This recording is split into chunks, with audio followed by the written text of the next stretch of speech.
அருமையான தேவனுடைய பிள்ளைகளே, பிதா குமாரன் பரிசுத்த ஆவியின் நாமத்தினாலே மறுபடியுமாய் இந்த ஆராதனையிலே உங்களை வாழ்த்தி நான் வரவேற்கிறேன். இந்த நாளிலே கர்த்தர் உங்களை விசேஷித்த விதமாய் ஆசீர்வதித்து நடத்த வேண்டும் என்று சொல்லி நாம் இந்த வேளையிலே நம்ம எல்லாரும் கண்களை மூடி கர்த்தரை நோக்கி பார்ப்போம். எங்கள் அன்பின் பரலோக பிதாவே, இந்த நல்ல வேளைக்காக உமக்கு நன்றி செலுத்துகிறோம்ப்பா. இயேசு சாமி, நீர் எங்களுக்காக சிலுவையிலே ரத்தத்தை சிந்தி இந்த ஆராதனை வேளையிலே முழுவதுமா எங்களுக்கு கிடைக்க கர்த்தர் இந்த ஆராதனை நேரத்தை நீ பயன்படுத்துவீராக. ஆவியானவரே, உம்மை நன்றியோடு துதிக்கிறோம். இந்த ஜெப நேரத்திலே நீர் ஒரு புதிய அபிஷேகத்தின் வல்லமை எங்கள் மீது ஊற்றும்படிக்காய் நான் ஜெபிக்கிறப்பா. இந்த வார்த்தையை, இந்த ஆராதனையை கேட்டுக்கொண்டிருக்கிற ஒவ்வொரு பிள்ளைகள் மீதும் கர்த்தர் ஆண்டவரே உம்முடைய பிரசன்னத்தை ஊற்றுவீராக, உம்முடைய வல்லமையை நிரப்புவீராக. கர்த்தர் ஒவ்வொருவரையும் ஆசீர்வாதத்தின் பாத்திரங்களாய் நீர் மாற்றுங்க. அவங்க வாழ்க்கை ஒரு விடுதலை பெற்ற ஒரு வாழ்க்கையா இருக்கட்டும், கர்த்தரை சார்ந்து வாழ்கிற ஒரு வாழ்க்கையா இருக்கட்டும். இந்த நேரம் ஆண்டவரோடு கூட இணைந்து கொள்கிற ஒரு நேரமா இருக்கட்டும். பரலோகம் எங்களுக்காக திறக்கப்படட்டும் கர்த்தாவே. கர்த்தர் ஆண்டவரே, ஜெபிக்கிற எந்த இடத்துல ஆனாலும் நீ இறங்கும்படிக்காய் நான் ஜெபிக்கிறேன். இந்த ஆராதனை முழுவதும் கர்த்தருடைய பிரசன்னம் இருக்கட்டும். ஒவ்வொரு நிமிடமும் உம்முடையதா இருக்கட்டும். இயேசுவின் நாமத்தில் எங்கள் ஜெபம் கேளு நல்ல பிதாவே. ஆமென், ஆமென், ஆமென்.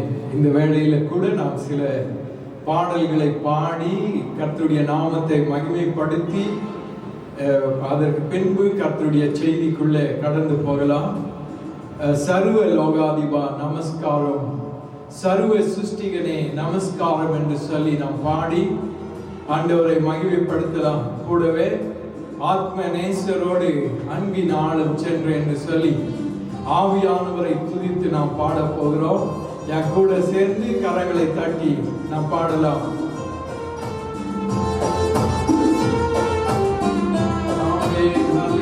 உற்சாகமாய் கரங்களை தட்டி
கேட்கலாமா? ஆத்மநேசரோடு அன்பினாழும் சென்று ஆவலோடு நான் கெஞ்சு கேட்ட போது அபிஷேக நதி என்னில் பாய்ந்து வந்தது. ஆனந்தத்தினால் என்னை அபிஷேகித்தார். ஓரி வரஷந்தகரகரதரம் ஓரி கடகலதரபுஷந்தரகரதரகரதரம். I praise you, Holy Spirit of the Lord. உம்முடைய பிள்ளைகளை அபிஷேக நதியினாலே நிரப்புவீராக. இயேசுவின் நாமத்தில் பிதாவே, ஆமென், ஆமென். அன்பின் இயேசு சுவாமி, ஞாயிற்றுக்கிழமை ஆராதனைக்காக வருகிறோம் கர்த்தாவே.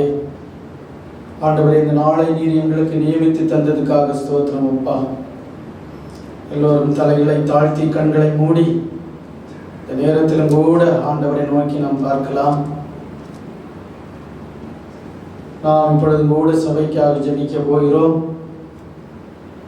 ஆண்டவர் இயேசு மகாராஜனே, எங்களுடைய சபை பிள்ளைகளை நான் இயேசுவின் நாமத்தினாலே உமது கரத்திலே தருகிறோம் அப்பா. இயேசுவே, நீர்தாமே ஒவ்வொரு பிள்ளைகளையும் ஆசீர்வதிப்பீராக. என்னென்ன பிரச்சனைகளோடு எங்கள் சபை பிள்ளைகள் இருக்கிறார்களோ என் தேவனே, அந்த பிரச்சனைகளை எல்லாம் மாற்றி போடுவீராக. எதற்காக ஜெபிக்கிறார்களோ, விண்ணப்பத்தை வைக்கிறார்களோ, என் தேவன் உடைபதில் தந்து அதற்கு செவிசாய்த்து என் தேவனே, நீர் அந்த விண்ணப்பத்தை எல்லாம் மாற்றி போட்டு ஒரு விடுதலையை கொடுப்பீராக ராஜா. யாரிடத்திலே நாங்கள் போய் சொல்லுவோம்? உம்மிடத்தில் அல்லவா ராஜா.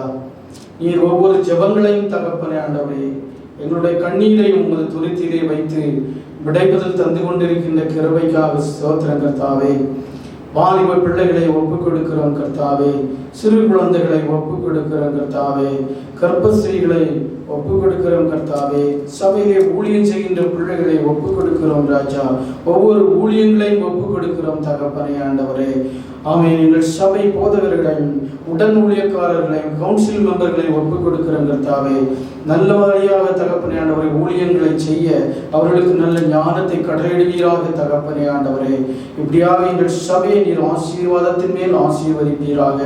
இந்தியா தேசத்தில் இருக்கின்ற எங்களுடைய குடும்பங்களையும் நீர் ஆசீர்வதிப்பீராக தகப்பனே ஆண்டவரே. இப்படியாக ஆண்டவரே, இந்த குவைத் தேசத்திற்காக வருகிறோம் ராஜா. இந்த குவைத் தேசத்தை தகப்பனே எங்களுக்கு தந்திருக்கிறீரே, ஆசீர்வதித்து அதற்காக ஸ்தோத்திரம். நல்ல வேலைகளை தந்ததற்காக, மனைவி பிள்ளைகளை குழந்தைகளை தந்ததற்காக ஸ்தோத்திரம். உமக்கு கோடான கோடி நன்றி ஆண்டவரே. இந்த குவைத் தேசத்தை ஆளுகின்ற தலைவர்களை ஆசீர்வதிப்பீராக தகப்பனே. ஆமென். இந்த நேரத்திலும் கூட ஆண்டவர், இந்த குவைத் தேசத்தில் இருக்கின்ற அந்த கொரோனா வைரஸை என் தேவன் நீர் மாற்றி போடுவீராக. எவ்வளவோ பிள்ளைகள் வேதனைகளோடு கண்ணீரோடு இருக்கிறார்கள் கர்த்தாவே. அவர்கள் கண்ணீரை எல்லாம் துடைத்தருளுவீராக. நல்ல வேலையை கட்டளையிடும், ஆகாரத்தை கட்டளையிடும், ஆசீர்வதிப்பீராக. இங்கு இந்த குவைத் தேசத்திலே ஊழியம் செய்கின்ற ஒவ்வொரு போதகர்களையும் ஆசீர்வதியும். ஆமென் தகப்பனே ஆண்டவரே. இந்த தேசத்து ஜனங்கள் உம்மை அறிந்து கொள்ளட்டும் மகாராஜனே. இந்தியா தேசத்திற்காக வருகிறோம் கர்த்தாவே. இந்தியா தேசத்தில் ஒவ்வொரு மாநிலத்திற்காக வருகிறோம். ஒவ்வொரு மாநிலத்தையும் ஆளுகின்ற தலைவர்களுக்காக வருகிறோம். இந்தியா தேசத்தை ஆளுகின்ற தலைவர்களுக்காக வருகிறோம் கர்த்தாவே. ஒவ்வொருவரோடு பேசுவீராக. நல்ல ஆட்சியாளர் மக்களுக்கு உதவி செய்ய நல்ல ஞானத்தை கட்டளையிடுவீராக தகப்பனே ஆண்டவரே. இந்தியா தேசத்திலே இருக்கின்ற எல்லா சாப பாவ கட்டுகளையும், உமக்கு வேண்டாத காரியங்களையும், எல்லா அசுத்த ஆவிகளையும் நசரேயன் இயேசுவின் நாமத்தினாலே நாங்கள் விடுதலை செய்கிறோம். அவர்கள் போகட்டும், மடிந்து போவதாக. இந்தியா தேசத்தை நீர் ஆசீர்வதிப்பீராக தகப்பனே ஆண்டவரே. இந்த நேரத்தில் உள்ள இந்தியா தேசத்திலே ஊழியம் செய்கின்ற ஒவ்வொரு ஊழியக்காரர்கள் என்கிற அபிஷேகத்தை வைப்பீராக தகப்பனே ஆண்டவரே. அவர்கள் உண்மை உத்தவமாக பரிசுத்தமாக நின்று ஊழியம் செய்ய கிருபை தாருங்க ராஜா. ஆமென். ஊழியக்காரர்கள் மேல் ஆமென் உங்க ஆவியை வைப்பீராக கர்த்தாவே ஆண்டவரே. ஆவின் மரங்களையும் ஆவின் கனிகளையும் கொடுப்பீராக தகப்பனே. கந்தாயுத வர்க்கங்களை தரித்து ஆண்டவரே ஊழியம் செய்கின்ற பிள்ளைகளை நீர் பாதுகாத்தருள்வீராக தகப்பனே ஆண்டவரே. இந்தியா தேசத்திலே ஒரு எழுப்புதலை கொண்டு வருவீராக ராஜா. என் தேவன் சமாதானத்தை இந்தியா தேசத்திலே கட்டளையிடுவீராக ராஜா. எவ்வளவோ பிள்ளைகள் கண்ணீரோடு கவலையோடு இருக்கிறார்கள் கர்த்தாவே. எல்லா தேவைகளையும் சந்திப்பீராக, ஒரு சமாதானத்தை கட்டளையிடுவீராக, இந்தியா தேசத்தை ஆசீர்வதிப்பீராக தகப்பனே ஆண்டவரே. இந்த வைரஸ் ப்ராப்ளத்தை நீர் மாற்றி போடுவீராக தகப்பனே ஆண்டவரே. நீர் தாமே அப்படியாக செய்து ஒரு விடுதலையை கொடுப்பதற்காக ஸ்தோத்திரம் கர்த்தாவே. இஸ்ரவேலுக்காக வருகிறோம் கர்த்தாவே. இஸ்ரவேலிலே ஒரு தேவாலயங்களை தகப்பனே ஆண்டவரே கட்டிக்கொண்டு இருக்கிறபடியாலே ஸ்தோத்திரம். இஸ்ரவேலிலே ஒரு எழுப்புதலை கொண்டு வாருங்க ராஜா. இன்னும் ஏராளமான பிள்ளைகள் தகப்பனே ஆண்டவரே அந்த தகப்பனே இஸ்ரவேல் நாட்டிலே கர்த்தாவே என்னென்னவோ செய்து கொண்டிருக்கிறார்கள் கர்த்தாவே. ஆமென். நமக்கு எதிராக வருகின்ற எல்லா சத்துருக்களுடைய போராட்டங்களை இஸ்ரவேலிலிருந்து எடுத்து போடுவீராக தகப்பனே. நீர் தாமே அந்த தேசத்தை ஆளுகை செய்து வருகிறபடியாலே ஸ்தோத்திரம். இந்த உலகத்தில் இருக்கின்ற ஒவ்வொரு தேசங்களுக்காக வருகிறோம் கர்த்தாவே. என் தேவன் ஒவ்வொரு தேசத்தையும் பாதுகாத்தருள்வீராக தகப்பனே. ஒவ்வொரு தேசத்திலும் இருக்கின்ற இயற்கை வளங்களை என் தேவன் பாதுகாத்தருள்வீராக தகப்பனே ஆண்டவரே. எந்தெந்த நேரத்தில் எந்தெந்த காரியங்களை செய்ய வேண்டுமோ அதையெல்லாம் என் தேவன் செய்து கொடுப்பீராக தகப்பனே. நாட்டுக்கு நாடு சண்டை, தீவிரவாதங்கள், தீவிரவாதிகளை எல்லாம் அழைத்து போடுவீராக தகப்பனே. சமாதானத்தின் தேவன் சமாதானத்தை தந்தருள்வீராக. எங்களுடைய ஜெபத்தை நீர் கேட்டு அப்படியே செய்தபடியாலே உமக்கு நன்றி சுவாமி தகப்பனே. ஒரு ஜெப ஆவியை இந்த உலகத்தில் இருக்கின்ற ஆமென் ஒவ்வொரு தகப்பனே ஆண்டவரே ஊழியக்காரர்கள் மேலும் ஊழியக்காரிகள் மேலும் தேவ பிள்ளைகள் மேலும் வைப்பீராக. ஒரு எழுப்புதலை இந்த உலகத்தில் இருக்கின்ற ஒவ்வொரு தேசத்திலும் கொண்டு வருவீராக. அதற்காக உமக்கு நன்றி. ஜெபத்தை கேட்டபடியாலே ஸ்தோத்திரம். அப்படியே செய்தபடியாலே உமக்கு நன்றி சுவாமி. கனம் துதி மகிமை எல்லாம் உமக்குத்தான் ஆண்டவரே. அன்பர் இயேசுவின் நாமத்திலே ஜெபம் கேளும் எங்கள் நல்ல பிதாவே. ஆமென் ஆமென். கர்த்தருடைய பிள்ளைகளே, இந்த நாளிலே கர்த்தர் உங்களோடு கூட இடைப்படட்டும். இந்த நாளுக்கென்று வேத பகுதியை நாம் கர்த்தருடைய சமூகத்தில் இருந்து கற்றுக்கொள்வதற்கு நாம் ஜெபித்த போது கர்த்தர் தந்த வார்த்தை the wings of the dove, ஒரு புறாவின் இறக்கையை போல நமக்கு இருந்தா நான் போய் இளைப்பாறுவேனே என்று சொல்லி தாவீது ராஜா சொல்லுகிறதை பற்றி கர்த்தர் என்னோட பேசினதை நான் உங்களோடு கூட இந்த நாளிலே பகிர்ந்து கொள்ள போகிறேன். சங்கீதம் 55:6 இந்த வார்த்தையை நாம் பார்க்கலாம். தாவீது ராஜா சொல்லுகிறார், எனக்கு புறாவை போல சிறகுகள் இருந்தால் நான் பறந்து இளைப்பாறுவேன். அந்த வார்த்தையை நாம் வாசிக்க கேட்கலாமா?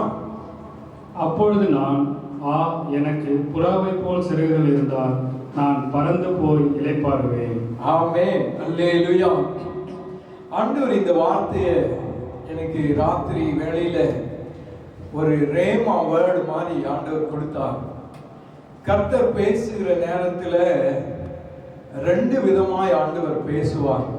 ஒன்று ரேமா வேர்டு, அது ஒரு சத்தத்தை போல நமக்கு வரும். ஒருவேளை காதுல கேட்கும், இல்ல உள்ளத்திலிருந்து ஒரு சத்தம் புறப்பட்டு வரும். எப்படியோ ஒரு விதத்துல ஆவியானுடைய சத்தம் கேட்கும். அப்ப இந்த ரேமா வேர்டு மூலமா ஆண்டவர் பேசினாரு ராத்திரியில the wings of the dove அப்படி சொல்லி ஆண்டவர் பேசினார்.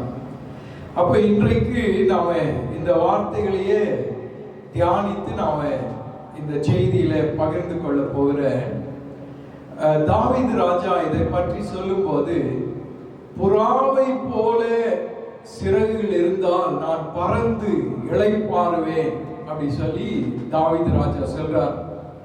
அப்ப நமக்கு சிறகுகள் இருந்தா பறந்து போய் இளைப்பாறுதல். ஒரு தேவ பிள்ளைக்கு பலவித பிரச்சனைகள், போராட்டங்கள், கஷ்டங்கள், வேதனைகள் வரும்போது இளைப்பாறுகிற ஒரு ஸ்தலம் உண்டு. அந்த இளைப்பாறுகிற ஸ்தலத்துக்கு நீ ஆவியானுடைய ஒத்தாசையோட பறந்து போகணும். ஆவியானவர் புறாவை போல உன்னோட ஆண்டவர் வந்து உன்னையும் பறக்க வைத்து இளைப்பாறுகிற ஸ்தலத்துக்கு ஆண்டவர் கொண்டு போவார். எனவே முதலாவது கர்த்தருடைய சிறகுகளில் கீழே இளைப்பாறுதல் உண்டு என்று சொல்லி நாம தியானிக்க போகிறோம். அதன் பிறகு ஆவியானவர் ஏன் புறாவை போல நம்மோடு கூட இணைந்து கொள்ளுகிறார் என்று சொல்லி நாம இந்த செய்தியில உங்களோடு கூட பகிர்ந்து கொள்ள போகிறேன். அப்ப வாசிக்கலாம். சங்கீதம் 91:4 நாம் வாசிக்கலாம். அவர் தமது சிறகுகளாலே உன்னை மூடுவார், அவர் செட்டைகளின் கீழே அடைக்கலம் புகுவாய். ஆமென். இந்த நாட்கள்ல பயங்கரமான கொடிய நாட்கள்.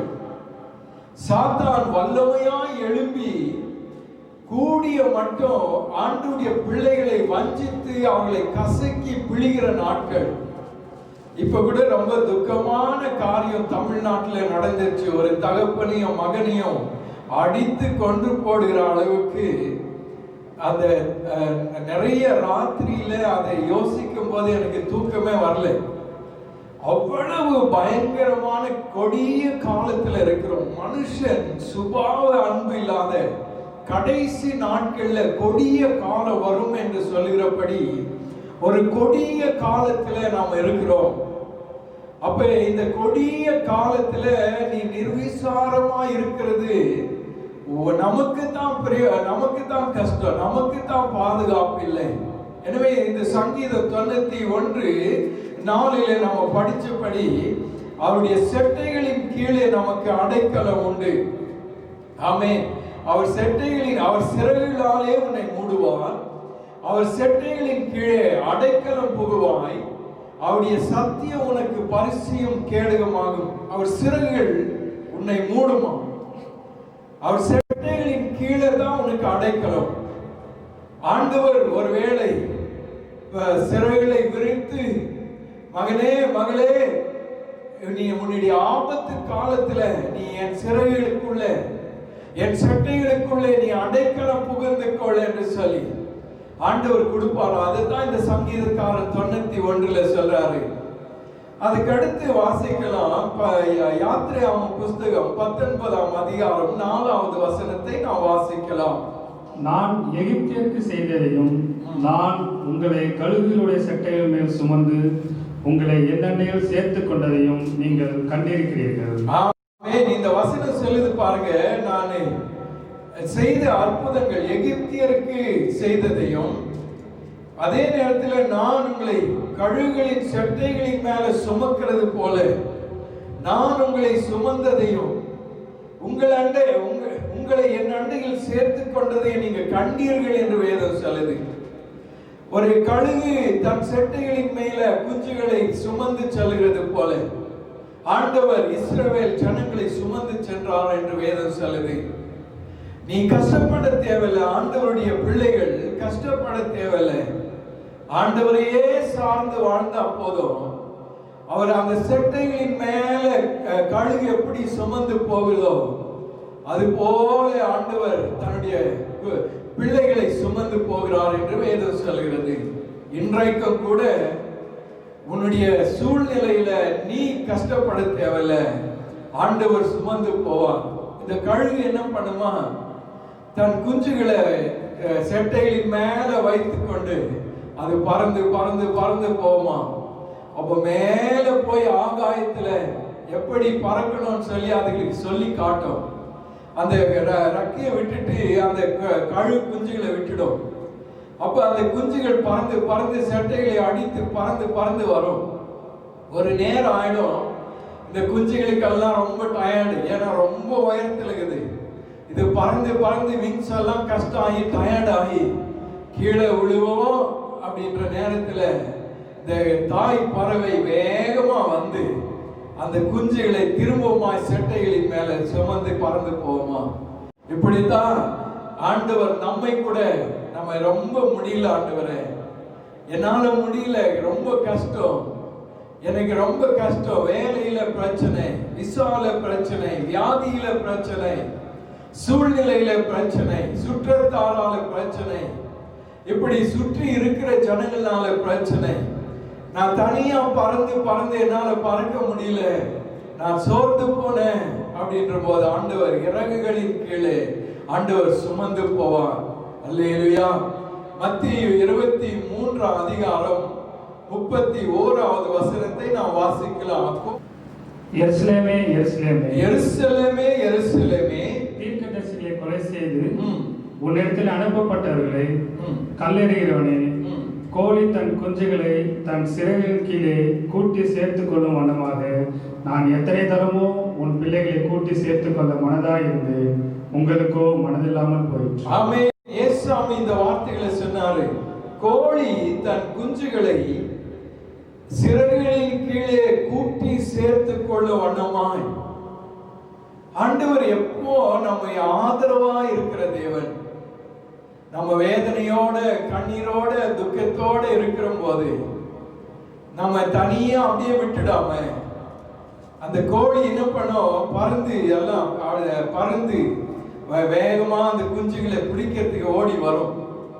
அப்ப பறந்து வர்றதை பார்த்த உடனே இது ஒரு சின்ன சத்தம் கொடுக்கும். இந்த கோழி இந்த சின்ன சத்தம் கொடுத்த உடனே கோழி குஞ்சுகளுக்கு எல்லாம் தெரியும் ஏதோ ஆபத்து வந்துடுச்சுன்னு சொல்லி. அப்ப எல்லாம் ஓடி வந்து அந்த செட்டைகளின் மறைவுக்குள்ள மறைந்து கொள்ளுமா. அப்ப இந்த கோழி, தாய் கோழி எல்லாத்தையும் மறைச்சு வச்சு அப்படியே உட்கார்ந்துட்டு இருக்கும். பறந்து பார்க்கும் எங்க கோழி குஞ்சுங்க காணோம் சொல்லி. அப்படிதான் ஆண்டவர் சொல்றாரு, எத்தனை தரமோ நான் உன்னை சேர்த்துக் கொள்ளும்படி, கூட்டி சேர்த்துக் கொள்ளும்படி மனதா இருந்தேன்.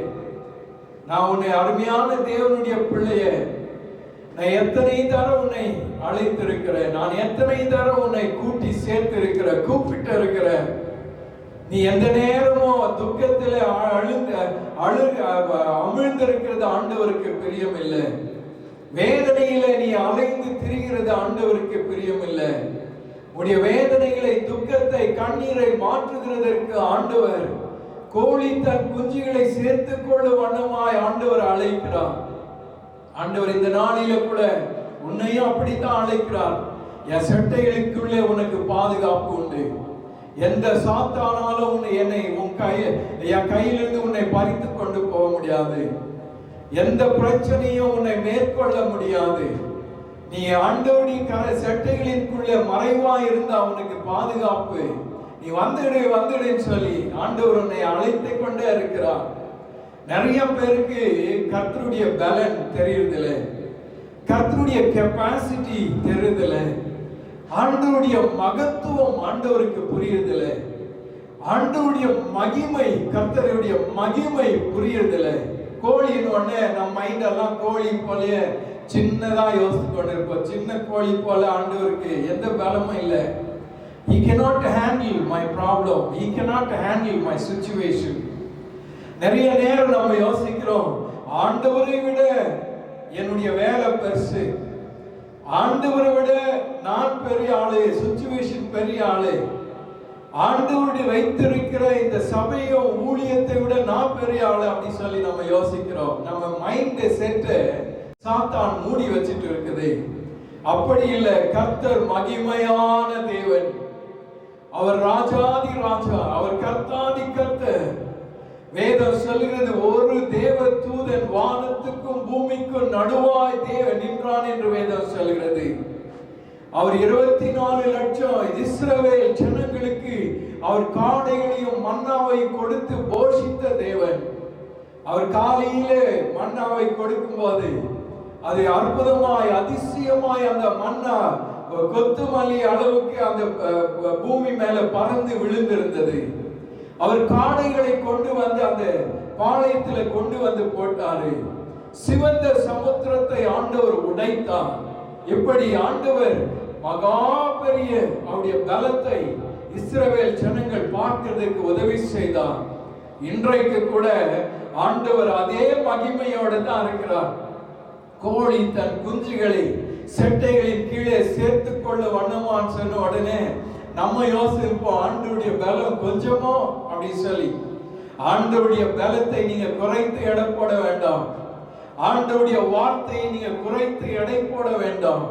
இந்த ஆலயத்திலிருந்து கர்த்தருடைய மகிமையை புறப்பட்டு வருமானால் அது உங்க வாழ்க்கையை வித்தியாசமாய் மாற்றும். ஆண்டவர் வித்தியாசமாய் நடத்துவார். ஆண்டவர் உங்க சூழ்நிலைகளை வித்தியாசமாய் கொண்டு போவார். ஆமென். அதற்காகத்தான் ஆண்டவர் அழைத்தார். நீ கூட்டி சேர்த்துக் கொள்ள மனதாயிருந்தேன், உங்களுக்கோ மனம் இல்லாமல் போயிற்று. நிறைய நேரம் the call of God is keep coming to you. ஆண்டவருடைய வார்த்தை உன்னிடத்துல வந்து கொண்டே இருக்கிறது. நீ இந்த சூழ்நிலைகளை பார்க்க வேண்டாம், இந்த உலகத்தின் காரியங்களை நீ பார்க்க வேண்டாம். ஆண்டவரை பார்த்து நீ நடப்பாயானா ஆண்டவர் மகா பெரிய காரியங்களை உன்னுடைய வாழ்க்கையிலே ஆண்டவர் செய்ய அவரால் கூடும்.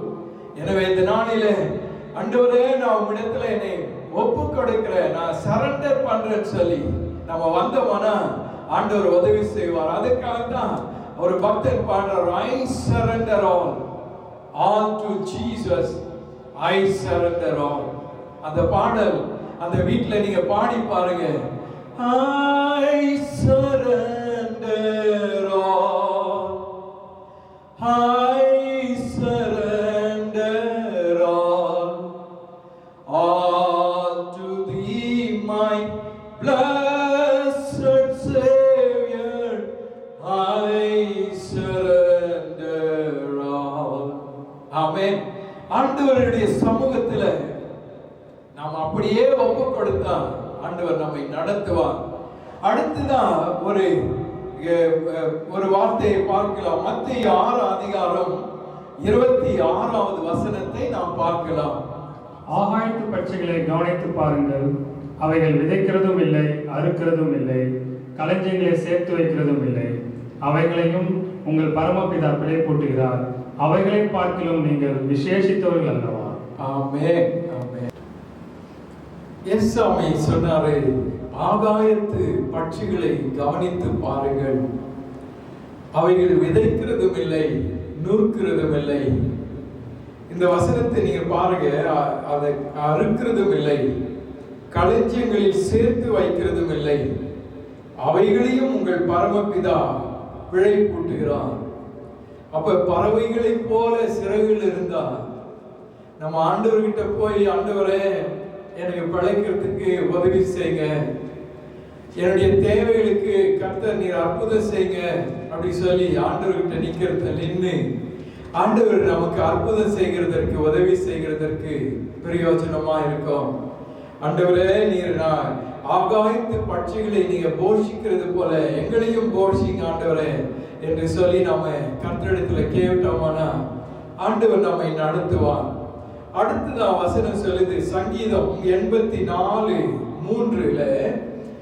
ஆண்டவருடைய பலிபீடத்து அண்டையில இந்த குருவிகளுக்கு ஒரு இடத்தை வச்சிருக்கிறாங்க.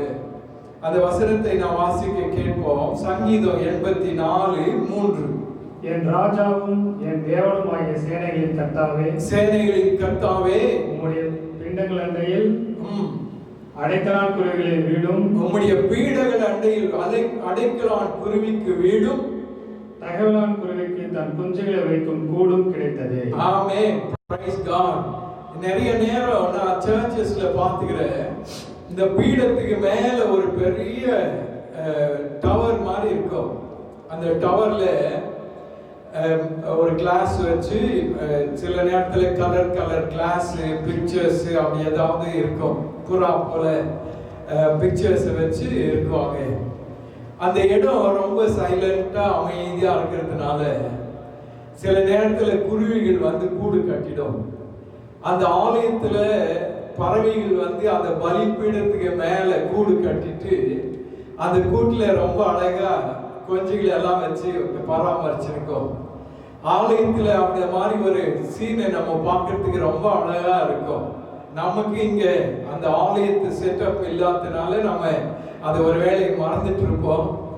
நம்ம இந்தியாவில நிறைய இடங்கள்ல ஆலயத்துல அப்படித்தான் பெரிய கோபுரத்தை, அந்த கோபுர பலிப்பீடத்துக்கிட்ட அந்த கோபுரத்துல சின்ன குஞ்சுங்க வந்து அடைக்கலான் குருவிகள் கூடு கட்டி அங்க வாழ்றதை நம்ம பார்ப்போம்.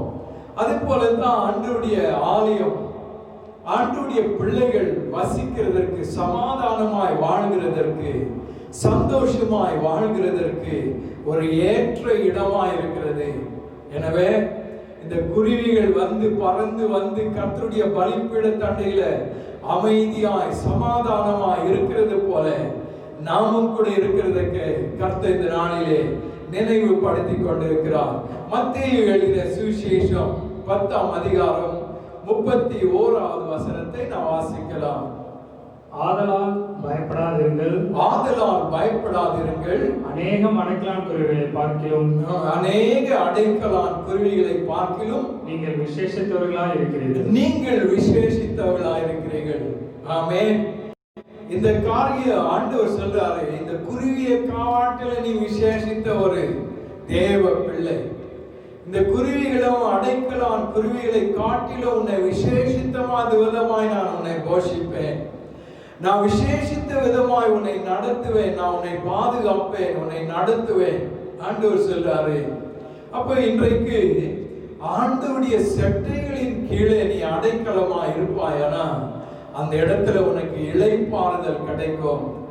கர்த்தர் உனக்கு கர்த்தருடைய பாதுகாப்பில இருப்பாயானா உனக்கு உதவி கிடைக்கும்.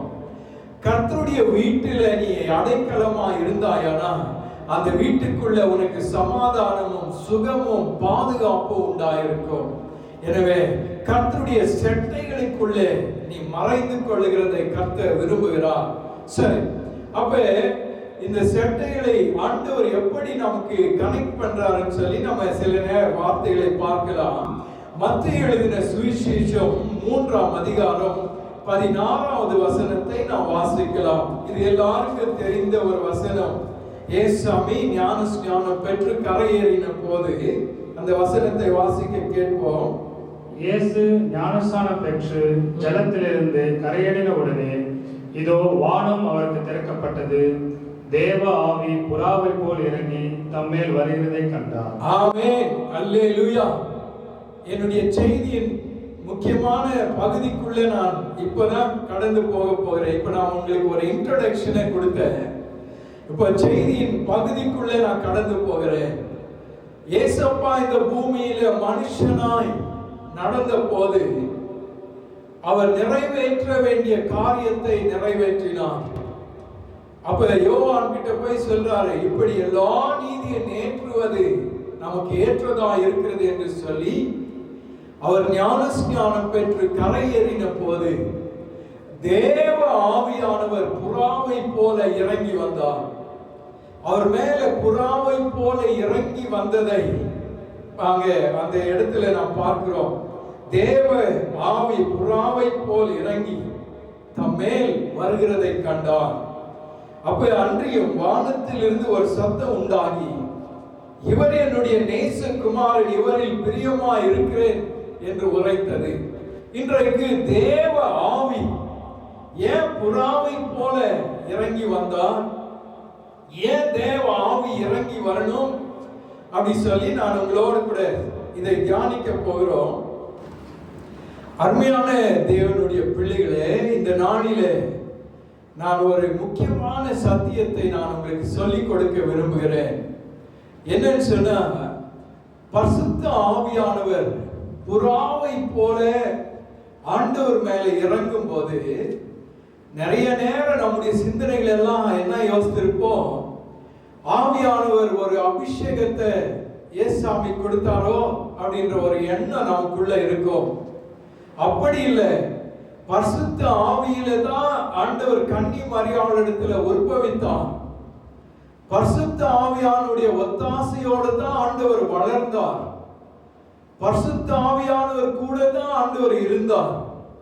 அப்ப புறாவை போல இறங்குவதற்கு காரணம் என்ன என்று சொன்னா, ஆண்டவர் பரலோகத்தோட கனெக்ட் ஆயிருக்கிறார் என்றதை ஜனங்கள் பார்க்கும்படி ஒரு அடையாளத்தை காட்டுகிறதற்காக புறாவை போல பரிசுத்த ஆவியானவர் இறங்கினார். அது ஒரு அடையாளம். பரலோகத்துக்கும் இயேசு சாமிக்கும் ஒரு கனெக்ஷன் இருக்குதுன்றது. அந்த அடையாளத்தை தான் அந்த நாளிலே புறா இறங்கினதின் வழியாய் கர்த்தர் காட்டினார். அப்ப இயேசு பரிசுத்த ஆவியானவர் பிதாவாகிய தேவன் எல்லாரும் ஒன்றாய் இணைந்திருந்ததை உலகம் பார்த்தது, ஜனங்கள் பார்த்தாங்க. ஞானஸ்நானம் கொடுத்த யோவான் தீர்க்கதரிசி பார்த்தார்.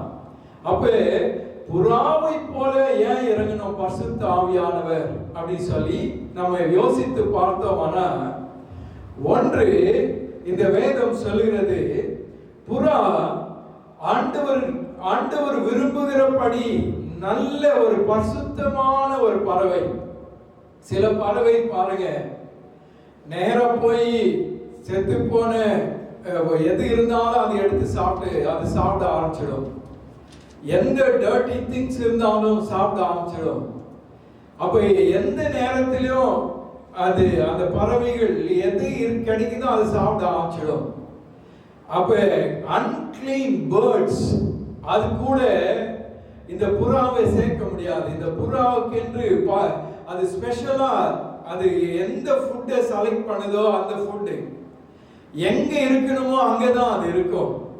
அது எப்படி இருக்கணுமோ அப்படித்தான் அது வாழும். அந்த புறா ஒரு விசேஷித்த குவாலிட்டியை வச்சுட்டு இருக்குது. இப்ப இங்க வேதத்துல புறாவை பத்தி நம்ம பார்க்கும்போது ஆதியாகம புஸ்தகம் 8ஆம் அதிகாரம் 8-9 வசனங்களை நாம் வாசிக்கலாம். பின்பு பூமி மேல் ஜலம் குறைந்து போயிற்றோ என்று அறியும்படி ஒரு புறாவை தன்னிடத்திலிருந்து வெளியே விட்டான். பூமி மீதெங்கும் ஜலம் இருந்தபடியால் அந்த புறா தன் உள்ளங்கால் வைத்து இளைப்பாற இடம் காணாமல் திரும்பி பேழையிலே அவனிடத்தில் வந்தது.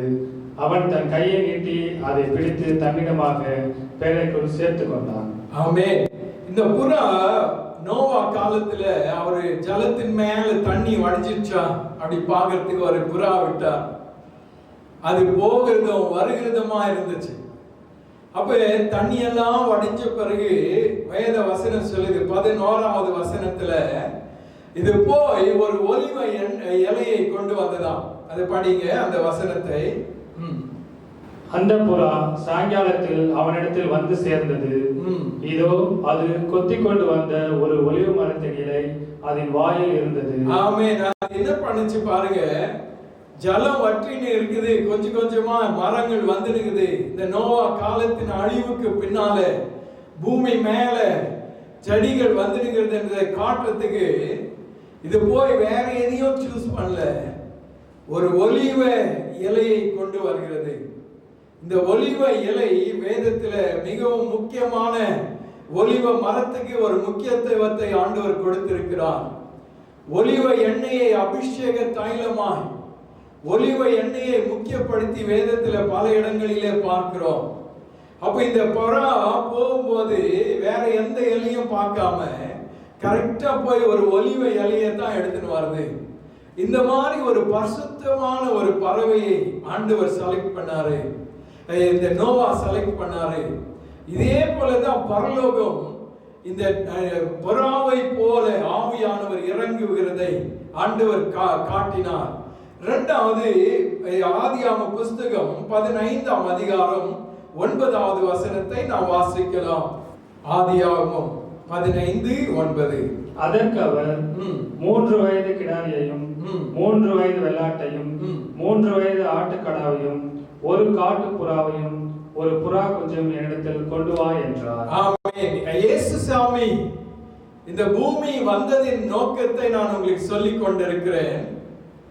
அவர் புறாவை போல பரிசுத்த ஆவியானுடைய அபிஷேகம் பெற்றதற்கு காரணம் என்னன்னு சொன்னா, இந்த பலிபீடத்துல ஆடு மாடுகள் எல்லாவற்றையும் பலி செலுத்துவாங்க. அதே போல சில பறவைகளையும் அங்க வைப்பாங்க.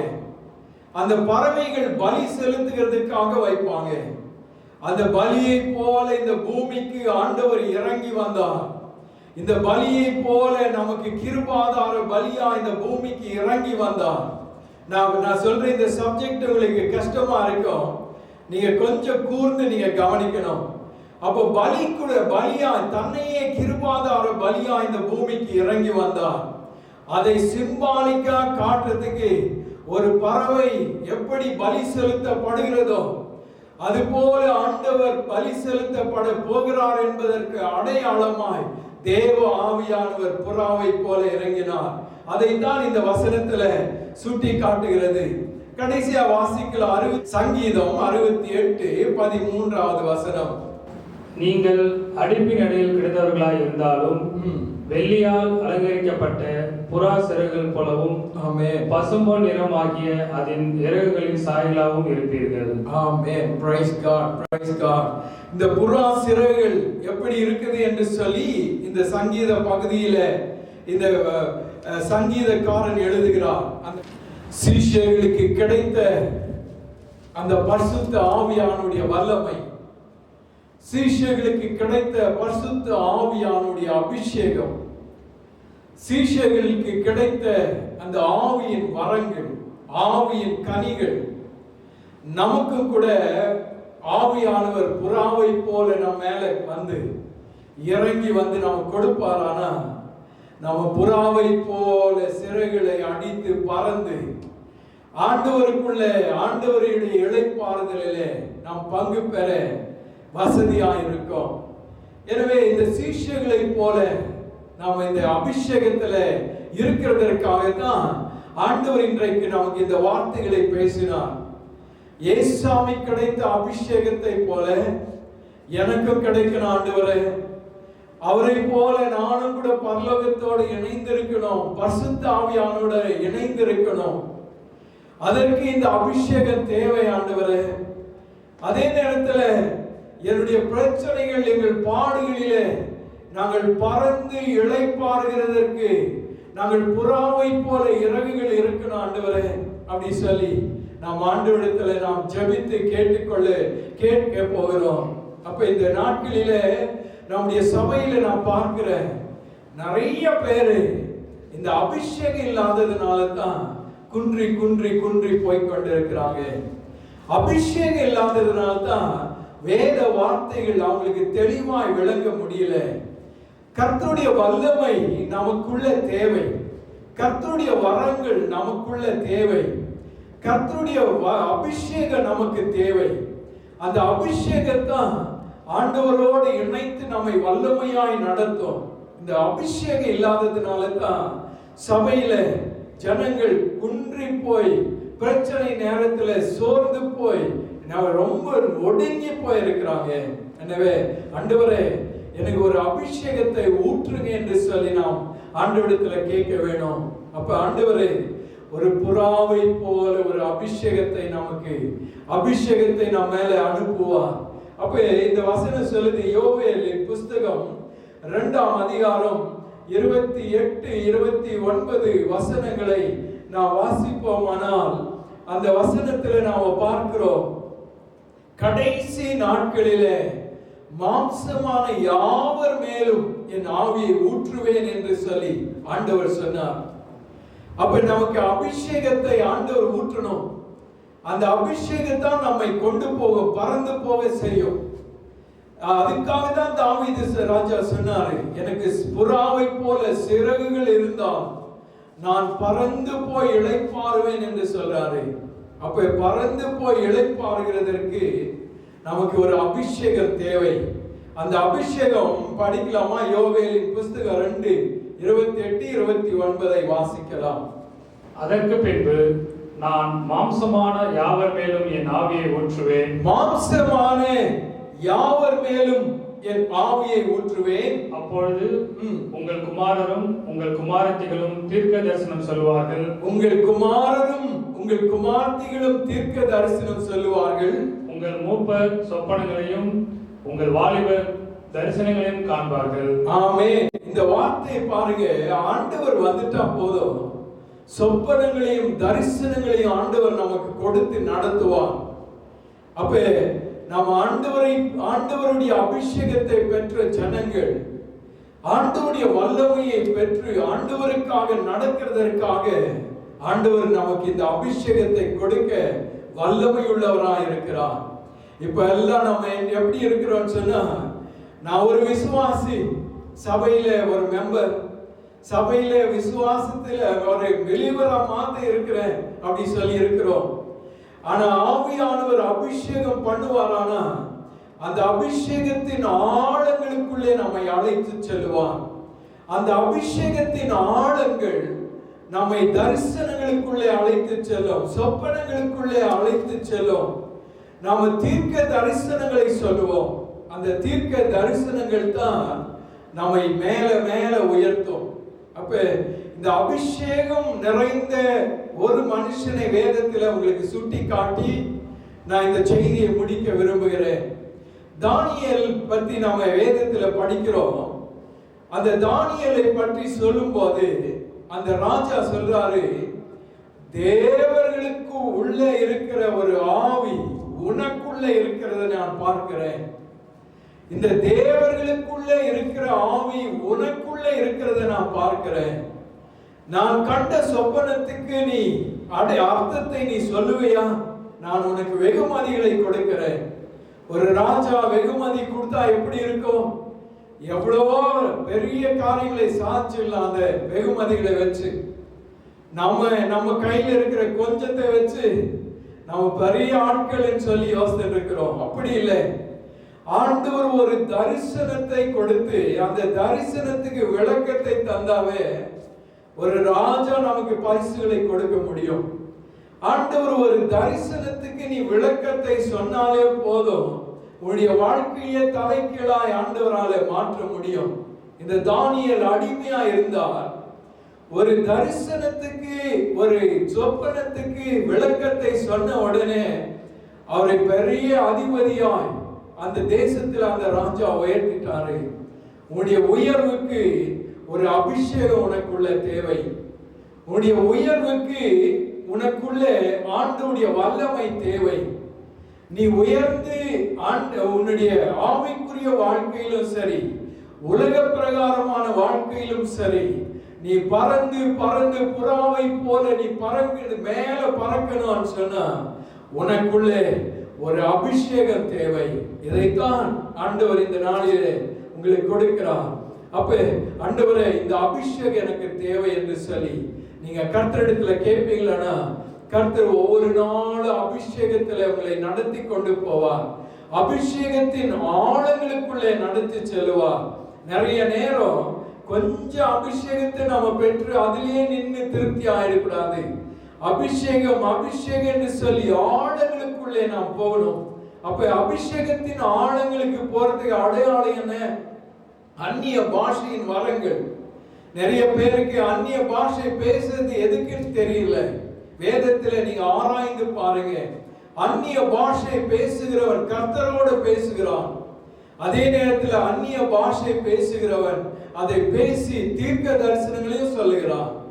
அப்ப நீங்க அபிஷேகத்துல போக போக ஆண்டவர் பரலோகத்தோடு நம்மையும் கூட இணைப்பார். நம்முடைய இருதயத்தையும் சிந்தனைகளையும் இணைப்பார். அப்ப சீஷர்கள் கர்த்தருடைய அபிஷேகத்தை பெறுகிற வரைக்கும் அவங்க சோர்ந்து போய் இருந்தாங்க. அவங்க பயத்தோட இருந்தாங்க. சாதாரணமான ஆட்களா இருந்தாங்க. கர்த்தருடைய அபிஷேகம் ஏசாமியினுடைய சீஷர்கள் பெற்ற போது அவங்க இந்த பூமியில பெரியவர்களாய் நின்றாங்க. இந்த பூமியை உலகத்தை கலக்கிறவர்கள் இங்கேயும் வந்து விட்டார்கள் என்று சொன்னாங்க. இதுதான் பரிசுத்த ஆவியானுடைய அபிஷேகம். இந்த அபிஷேகத்தை தான் ஆண்டவர் இந்த நாளிலே உங்களுக்கு கொடுக்க விரும்புகிறார். எனவே நாம் எல்லாரும், ஆண்டவரே, இந்த அபிஷேகம் எனக்கு தேவை என்று சொல்லி கர்த்தரிடத்துல கேட்போமானா கர்த்தர் நம்மை நடத்துவார். நம்ம கடைசி நாட்கள்ல நிற்கிறோம். ஒரு கொடிய காலங்களிலே நிற்கிறோம். அருமையான தேவனுடைய பிள்ளையே, நீ ஏமாந்து நின்னுடாத. ஆண்டவருக்குள்ளே நீ கொஞ்சம் கொஞ்சமா நீ வளர வேணும். ஆவியில வளர வேணும். அந்த ஆவிக்குள்ள வளருகிறதற்கு உன்னை நீ ஆயத்தப்படுத்து. ஆண்டவர் உனக்கு ஒரு எச்சரிப்பின் சத்தத்தை கொடுத்து கொண்டே இருக்கிறார். இந்த எச்சரிப்பின் சத்தத்தை கேட்டு நீ அபிஷேகத்துல வளர கர்த்தர் உதவி செய்வாராக. ஆமென். நாம் கண்களை மூடி கர்த்தரை நோக்கி பார்ப்போம். எங்கள் பரலோக பிதாவே, இந்த நல்ல வேளைக்காக உமக்கு நன்றி செலுத்துகிற ராஜா, கர்த்தாதி கர்த்தரே, ராஜாதி ராஜாவே, ஆவியானவரே, உம்மை நன்றியோடு துதிக்கிற ஆண்டவரே. ஏசப்பா, உம்மை நன்றியோடு துதிக்கிறப்பா. நீர் ஆண்டவரே ஞானம் பெற்று கரையேறின போது புறாவை போல இறங்கின அதே ஆவியானவர் இந்த நாளிலே எங்கள் மீதும் கூட ஆண்டவரே அதே அபிஷேகத்தை கொடுக்கும்படிக்காக, இறங்கும்படிக்காக நான் ஜெபிக்கிறோம். ஆண்டவரே, இந்த வார்த்தையை கேட்டுக்கொண்டிருக்கிற ஒவ்வொரு தேவ பிள்ளைகளையும் பரிசுத்த ஆவியானவர் உம்முடைய வல்லமையோடு கூட இணைக்கும்படிக்காய் நான் ஜெபிக்கிறேன் ராஜா. ஆண்டவரே, உம்முடைய அபிஷேகம் ஒவ்வொருவரையும் ஆழங்களுக்குள்ளே அழைத்து செல்லட்டும். ஆண்டவரே, உம்முடைய அபிஷேகம் இந்த உலகத்து ஜனங்களுக்கும் எங்களுக்கும் ஒரு வித்தியாசத்தை கொண்டு வரட்டும். ஆண்டவரே, உம்முடைய அபிஷேகம் ஆண்டவரே எங்களை பரலோகத்துக்கு நடத்தி செல்லட்டும். ஆண்டவரே, உம்முடைய அபிஷேகம் எங்களை பரிசுத்தத்திலே நடத்தட்டும். கர்த்தாவே, அப்பா, உமக்கு நன்றி செலுத்துகிறோம். தகப்பனே, உம்முடைய அபிஷேகம் பெற்ற ஜனங்கள் ஒவ்வொருவரும் இந்த உலகத்திலே சரித்திர புருஷர்களாய் வாழ்ந்து இந்த உலகத்தை விட்டு கடந்து போனாங்க. ஒருவேளை நாங்கள் ஆண்டவரே அபிஷேகம் பெற்றவர்களாய் இருப்போமானால் உமக்காக சரித்திரம் படைக்கிறவர்களாக எங்களை மாற்றுவீர். உமக்காக ஆண்டவரே தியாக பலியாய் நாங்கள் நிற்கிறதற்கு எங்களை ஆயத்தப்படுத்துவீர். உம்முடைய அபிஷேகம் எங்கள் வாழ்க்கையை மாற்றுமே. ஆண்டவரே, உம்மை அபிஷேகம் பெற்ற சீஷர்கள் உமக்காக ஓடினது போல ஆண்டவரே எங்களையும் கூட ஓட வைக்குமே. கர்த்தாவே, உம்முடைய அபிஷேகம் பெற்ற உம்முடைய சீஷர்கள் அக்கினியாய் ஆண்டவரே உமக்காக பிரகாசித்தது போல நாங்களும் கூட உம்முடைய அபிஷேகத்துல நாங்கள் உமக்காக பிரகாசிக்க எங்களை தாழ்த்தி ஒப்புக் கொடுக்கிறோம். கர்த்தாவே, உம்முடைய தேவ பிள்ளைகள் இந்த வார்த்தையை கேட்டுக்கொண்டிருக்கிற யாரானாலும் சரி, கர்த்தருடைய வல்லமை அவர்கள் மீது ஊற்றப்படுவதாக. அவருடைய அபிஷேகம் ஒவ்வொருவரையும் தொடட்டும். கர்த்தாவே, தீயாரா தீராவோ ஷத ரகடத ரகலதரா. Thank you, Holy Spirit of the Lord. உம்முடைய அக்கினி, உம்முடைய வல்லமை ஒவ்வொருவரையும் தொடுவதாக. கர்த்தருடைய அபிஷேகம், கர்த்தருடைய வல்லமை ஒவ்வொருவரையும் ஆண்டவரே ஆண்டு கொள்ள நான் ஜெபிக்கிறேன். விழுந்து விழுந்து எழுகிற அனுபவம் வேண்டாம். ஆண்டவரே, பாவத்தில் உழன்று கிடக்கிற அனுபவம் வேண்டாம். வசனத்தை பின்பற்றாமல் தன்னையே பின்பற்றி தனக்கென்று ஒரு வழியை வைத்துக் கொண்டில்லாம கர்த்தருடைய வார்த்தைக்கு கீழ்ப்படிந்து கர்த்தருடைய அபிஷேகத்தில் நடக்கிற ஒரு வாழ்க்கையை எங்க ஜனங்களுக்கு நீர் தருவீராக. ஆண்டவரே, நீர் இந்த நாளில் எங்களோடு பேசி இருக்கிறீர். எங்களுக்கு சிறகுகள் இருந்தால் புறாவை போல பறந்து போய் கர்த்தருடைய சமூகத்தில் நான் இளைப்பாறுவேன் என்று வேதம் சொல்கிறபடி கர்த்தாவே, நாங்கள் பரிசுத்த ஆவியானவரோடு இணைந்து பறந்து பறந்து உம்முடைய சமூகத்துல எங்களுக்கு வேண்டிய இளைப்பாறுதலை நாங்கள் பெற்றுக்கொள்ள கர்த்தர் எங்களுக்கு உதவி செய்யும், கிருபை தாரும். இந்த நாளுக்காக நன்றி. இந்த வார்த்தைகளை கேட்டுக்கொண்டிருக்கிற ஒவ்வொரு பிள்ளைகளையும் கர்த்தர் நீர் ஆசீர்வதிப்பீராக. இயேசுவின் நாமத்தில் எங்கள் ஜெபம் கேளு நல்ல பிதாவே. ஆமென், ஆமென். என் ஆத்துமாவே கர்த்தரை ஸ்தோத்திரி, என் முழுமே பரிசுத்த நாமத்தை ஸ்தோத்திரி. என் ஆத்துமாவே கர்த்தரை ஸ்தோத்திரி, கர்த்தர் செய்த சகல உபகாரங்களையும் மறவாதே. ஆமென், ஆமென். ஆசீர்வாதம் நம்முடைய கர்த்தராகிய இயேசு கிறிஸ்துவின் கிருபை, பிதாவாகிய தேவனுடைய அன்பும் பரிசுத்த ஆவியானுடைய ஐக்கியமும் வழி நடத்தலும் இன்றும் என்ற சதா காலங்களிலும் நாம் ஒவ்வொருவரோடு கூட இருப்பதாக. ஆமென், ஆமென்.